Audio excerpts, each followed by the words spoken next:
Finally बिना time waste करे शुरू करते हैं मूवी का एक्सप्लेनेशन, जो कि काफी ज्यादा इंटरेस्टिंग मूवी है। तो लास्ट तक जरूर देखें। तो मूवी की शुरुआत होती है आर्यन नाम के लड़के से, जो कि शाहिद कपूर है और उसे यहाँ पर शादी के लिए फोर्स किया जा रहा था। उसके फैमिली वाले चाह रहे थे कि आर्यन जल्दी से शादी कर ले, बट आर्यन को शादी नहीं करनी थी क्योंकि आर्यन को अभी तक अपनी परफेक्ट लाइफ पार्टनर नहीं मिली थी। और आर्यन एक ऐसी कंपनी में काम करता है जहाँ पर रोबोट्स बनाए जाते हैं और उस कंपनी की बॉस कोई और नहीं बल्कि आर्यन की मौसी है, जो उसे यूएस से ऑपरेट करती है। आर्यन की मौसी अपने काम को लेकर बहुत ज़्यादा पैशनेट है, इसीलिए उन्होंने अभी तक शादी नहीं करी है। और यहाँ पर आर्यन जो है वो अपनी मौसी के बहुत ज़्यादा क्लोज है। वो दोनों एक ही फील्ड में काम करते हैं। तो उर्मिला आर्यन को अमेरिका कुछ काम से बुलाती है और आर्यन को बताती है कि हम एक प्रोजेक्ट पर काम कर रहे हैं और मैं चाहती हूँ कि इस प्रोजेक्ट की टेस्टिंग तुम करो।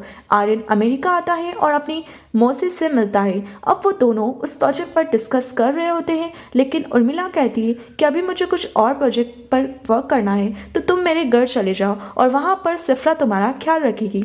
यहाँ पर सिफ्रा एक रोबोट है जो कि बहुत ही ज़्यादा ब्यूटीफुल और इंटेलिजेंट है। जब आर्यन उर्मिला के पर्सनल घर में पहुंचता है तो उसकी मुलाकात होती है सिफ्रा से। अब यहाँ पर सिफ्रा, जो कि बहुत ही ब्यूटीफुल थी, वो आर्यन के लिए मेड की तरह काम कर रही थी। सिफ्रा काम करने में काफी ज्यादा एक्सपर्ट है। सिफ्रा को बहुत सारी लैंग्वेजेस भी आती है और सिफ्रा को सब तरह का खाना भी बनाना आता है। सिफ्रा को हर तरह का नॉलेज है। आई मीन सिफ्रा बहुत ही ज्यादा परफेक्ट है। अब धीरे धीरे सिफ्रा और आर्यन की वाइफ्स मैच होने लगती हैं और वे दोनों एक साथ काफी ज्यादा टाइम स्पेंड करने लगते हैं और जिसके बाद वे और भी ज्यादा क्लोज आने लगते हैं और रात होते ही दोनों बिस्तर पे पहुंच जाते हैं और इंटीमेट हो जाते हैं। अगली सुबह जब आर्यन की मौसी वहां पहुंचती है तो देखती है कि आर्यन तो वहां पर है पर सिफ्रा नहीं दिखती है, क्योंकि सिफ्रा तो आर्यन के रूम में सो रही थी। अब यहाँ पर आर्यन बहुत ही ज्यादा टेंशन में आ जाता है कि मौसी को पता चल जाएगा। अब आर्यन तुरंत ही सिफ्रा के पास जाता है जो कि सो रही थी, लेकिन यहाँ उसका मुंह और आंख दोनों की दोनों खुली हुई थी।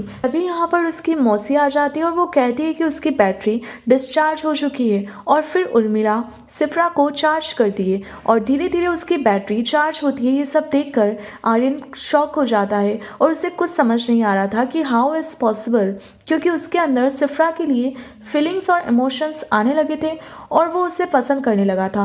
वो तो समझ रहा था कि सिफ्रा एक इंसान है। आर्यन अपनी मौसी से भी कहता है कि तुमने मुझे बताया क्यों नहीं। तभी आर्यन की मौसी बताती है कि यही वो प्रोजेक्ट है जिसकी टेस्टिंग के लिए तुम्हें बुलाया था। नहीं पहचान पाए, मतलब उसे कोई और भी नहीं पहचान पाएगा। सिफ्रा एक रोबोट है।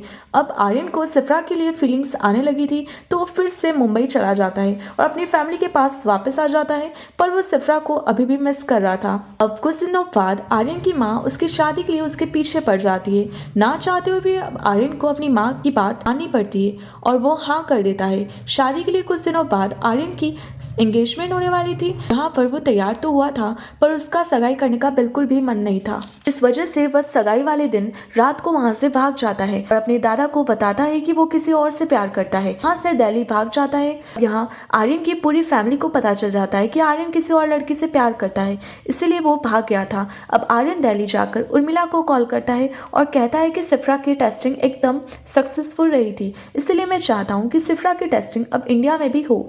और यहाँ पर मासी मान जाती है और हम देखते हैं कि उर्मिला सिफ्रा को इंडिया भेज देती है और एक पार्सल के द्वारा सिफ्रा को आर्यन तक डिलीवर कर दिया जाता है। जैसे ही वह आर्यन के पास पहुंचती है तो वो उसे ऑन करता है। जैसे ही सिफ्रा जागती है आर्यन को बहुत ही अच्छा लगता है क्योंकि वह उससे प्यार करता है। अब आर्यन को एक आइडिया आता है कि वह सिफ्रा को अपनी माँ से बात करवाता है। तो सिफ्रा पहली बार में ही उसकी माँ को पसंद आ जाती है और जब वो बताता है कि सिफ्रा अमेरिका से है तो वो और भी ज़्यादा खुश हो जाती है क्योंकि उनकी बहन भी फॉरेन में ही काम करती है। अब आर्यन सिफ्रा को सारे तौर तरीके सिखाकर अपने घर ले जाता है, लेकिन सिफ्रा सिर्फ एक रोबोट है, वो कभी भी कुछ भी मिस्टेक कर सकती है। सिफ्रा को अपनी फैमिली के सारे कैरेक्टर भी बता देता है किसके सामने कैसा रिएक्ट करना है।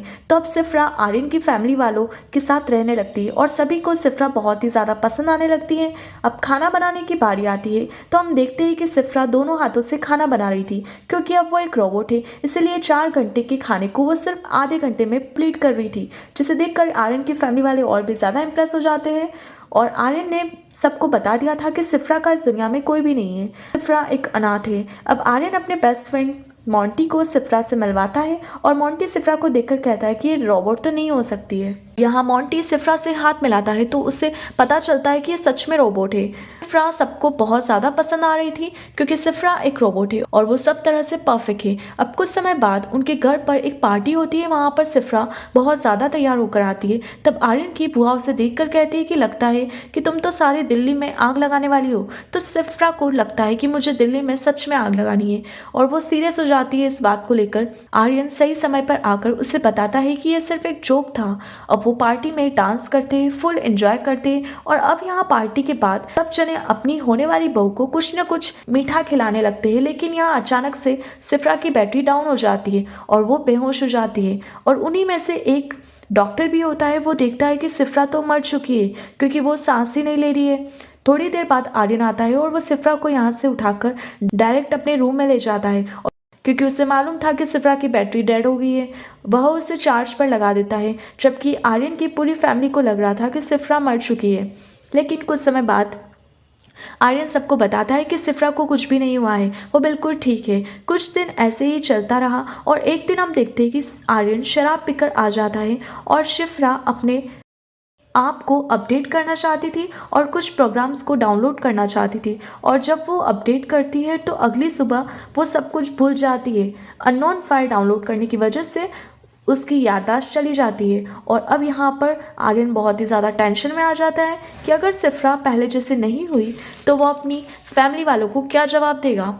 उर्मिला जो है वो सिफ्रा को 4 घंटे में बिल्कुल ठीक कर देती है। अब आर्यन सिफ्रा से कहता है कि वो खुद को चार्ज कर ले। तभी सिफ्रा खुद को चार्ज करने के लिए कमरे में जाती है और चार्ज करती है। तभी आर्यन का एक पड़ोसी उसे चार्ज होते हुए देख लेता है और जब वो सिफ्रा से कुछ सवाल करता है तो सिफ्रा उसे बता देती है कि वो एक रोबोट है। यहाँ पर वो सिफ्रा के नज़दीक भी जाने लगा था, तभी वहाँ पर आर्यन आकर उस लड़के को बहुत बुरी तरह से मारता है और उसे कहता है उसने सब कुछ किसी को बताया तो वो उसे मार देगा। अब आर्यन को सिफ्रा की टेंशन होने लगी थी, इसलिए आर्यन सिफ्रा से अब पूछ लेता है कि क्या वो उससे शादी करेगी। तो सिफ्रा कहती है कि क्या यह पॉसिबल है। यहाँ पर आर्यन उससे कहता है कि बिल्कुल पॉसिबल है और आर्यन के फैमिली वालों को तो सिफ्रा पहले से ही पसंद थी। वे सब मान जाते हैं और उनकी शादी की तैयारियां शुरू होती है। लेकिन जब ये बात किसी को पता चलती तो आर्यन की मौसी उस पर बहुत गुस्सा करती है। लेकिन आर्यन उन्हें मना लेता है और कहता है कि तुम्ही ने तो कहा था कि आगे की लाइफ पूरी तरीके से रोबोट पर निर्भर होगी और हम ही लोग अगर रोबोट पर बिलीव नहीं करेंगे तो कौन करेगा।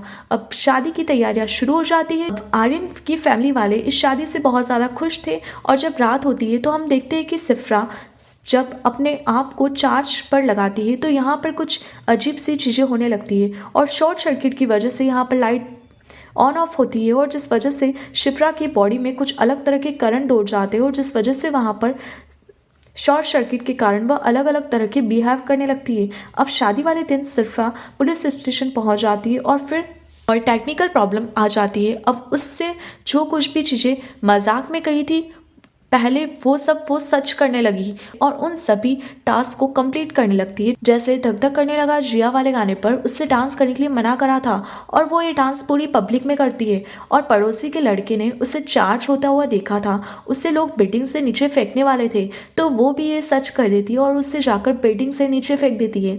और बुआ ने सिफ्रा से मजाक किया था कि पूरी दिल्ली में आग लगाने को, ये भी वो सच मान लेती है और शुरुआत अपने मंडप से करती है जहाँ पर वो अपने पूरे मंडप में आग लगा देती है। और यहाँ पर पूरी तरह से आर्यन फ्रस्ट्रेटेड हो चुका था, इसीलिए वह सिफ्रा के ऊपर हमला कर देता है और उसे ऑफ कर देता है और आर्यन को अभी भी सिफ्रा को लेकर बुरा लग रहा था। जिसके बाद सीन शिफ्ट होता है 6 महीने बाद का, जहाँ पर हम देखते हैं कि उर्मिला ने और भी ज़्यादा हाईटेक रोबोट बना लिए और सिफ्रा को भी और ज़्यादा अपडेट कर लिया है।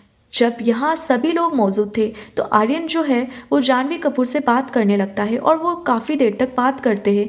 तो यहाँ पर सिफ्रा उन्हें देखकर ज्वेलस फील कर रही थी, मतलब उसके अंदर कहीं ना कहीं अब फीलिंग्स आ चुकी थी और ये फीलिंग सिफ्रा के अंदर कहाँ से आई ये हमें नेक्स्ट पार्ट में दिखाया जाएगा और इस मूवी का यहीं पर दी एंड होता है।